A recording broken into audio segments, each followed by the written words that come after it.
Salut à tous, c'est Christophe, bienvenue sur Top Mercato, toujours un plaisir de vous retrouver pour un nouveau journal de l'Euro. On commence comme d'habitude par le journal des Bleus avec l'équipe de France qui va affronter demain la Hongrie à 15 h sur TF1. Alors cette équipe de France devrait reconduire son 11 qui a remporté le match face à l'Allemagne, avec Hugo Lloris dans les buts, Presnel Kimpembe et Raphaël Varane dans l'axe, Benjamin Pavard à droite, Lucas Hernandez à gauche, un 4-4-2 encore une fois en losange avec N'Golo Kanté en sentinelle devant la défense, avec Adrien Rabiot à gauche, Paul Pogba à droite et l'attaque menée par Antoine Griezmann, Karim Benzema et Kylian Mbappé. Dans cette équipe de France, il pourrait y avoir cependant certaines retouches. On pense évidemment à Benjamin Pavard qui a subi une commotion face à l'Allemagne. Jules Koundé pourrait le suppléer et disputer son premier match dans cette compétition. On pourrait avoir également au milieu de terrain Corentin Tolisso prendre la place de Adrien Rabiot ou alors avoir plus de percussions avec l'entrée en jeu d'Ousmane Dembélé. Dites-nous ce que vous pensez de cette composition en commentaire. On sera attentif à tout ça et on répondra avec grand plaisir. Dans les autres informations des Bleus, le groupe vit toujours très bien. On a vu hier Antoine Griezmann se faire arroser par ses coéquipiers.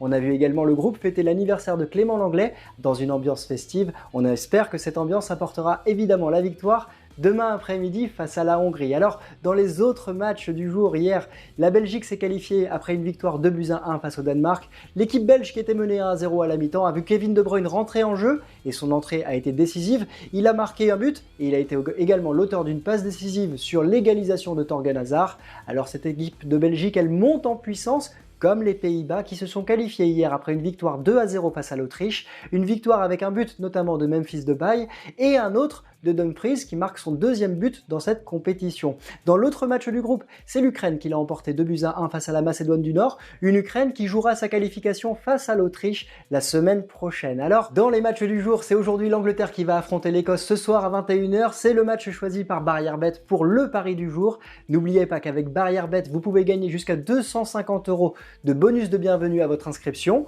N'oubliez pas aussi que jouer comporte des risques, on mettra toutes les informations dans la description pour que vous puissiez y jouer. On a choisi 3 paris pour ce match avec d'abord l'Angleterre vainqueur de cette rencontre. Le pari est coté à 1,31. Si vous êtes un peu plus joueur, évidemment, on pourrait jouer sur le buteur de ce match et ça pourrait être Harry Kane qui ouvrirait son compteur but dans cet euro. Le pari buteur d'Harry Kane est coté à 1,73. Enfin, si vous voulez prendre des risques, mais toujours sur l'Angleterre, on pourrait envisager le score parfait, et le score parfait 2-0, victoire de l'Angleterre, est coté à 4,33. Donc je vous rappelle les conditions, c'est avec Barrière Bet, le code promo c'est BETMAX, et vous pouvez remporter jusqu'à 250 € de bonus de bienvenue. Tout est rappelé évidemment dans la description de cette vidéo. Dans les autres matchs du jour, c'est la Suède qui va jouer la Slovaquie à 15 h, et surtout c'est la Croatie qui va jouer à 18 h pour ne pas être éliminée face à la République tchèque. Autre information du jour, l'UEFA menace de délocaliser la finale de l'Euro à Budapest. Pourquoi? Parce que Boris Johnson, le Premier ministre britannique, a annoncé que la levée des restrictions sanitaires en Angleterre pourrait avoir lieu le 19 juillet. Donc, plus d'une semaine après la finale de l'Euro qui est prévue le 11 juillet, on sera évidemment attentif à cette décision qui pourrait bouleverser donc le lieu de la finale qui pourrait donc se disputer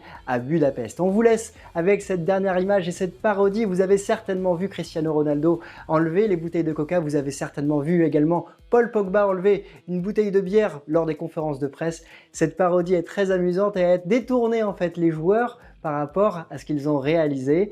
Voilà, on espère évidemment que tout cela vous fera rire comme nous. N'hésitez pas à sonner la cloche pour être informé des prochaines vidéos. Et nous, on va se retrouver demain pour l'avant-match de Hongrie-France. On vous souhaite à tous une excellente journée et on se retrouve très bientôt. Ciao!